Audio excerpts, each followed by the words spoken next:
નમસ્કાર, મારું નામ ભરતસિંહ ઝાલા। આજે ક્રાંતિ સંગઠન દ્વારા માનનીય વડાપ્રધાનશ્રીને, મુખ્યમંત્રીશ્રીને કલેક્ટરના માધ્યમથી લિખિત રજૂઆત કરી છે કે હાલમાં ખ્યાતિ હોસ્પિટલની બેદરકારી, ગેરરીતિ અને માત્ર પૈસા કમાવા માટે નિર્દોષ લોકોના ઓપરેશન કરતા 2 દર્દીના મોત નિપજ્યા, એમને 1-1 કરોડ રૂપિયા હોસ્પિટલ આર્થિક મદદ કરે।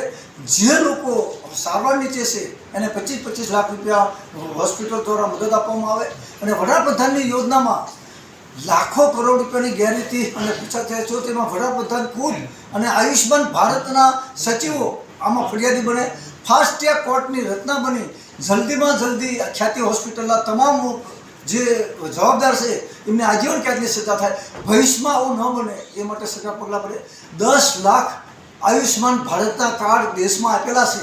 10 લાખ ગુણ્યા 10 લાખ કરો તો એ પૈસા આ દેશના ખાનગી હોસ્પિટલવાળા લૂંટી જાય છે। એના બદલે સરકાર દરેક જગ્યાએ સરકારી હોસ્પિટલ બનાવે અને વિના મૂલ્યે તમામ ભારતના નાગરિકોને પ્રાથમિક સુવિધા મળે એ અમારી વિનંતી છે।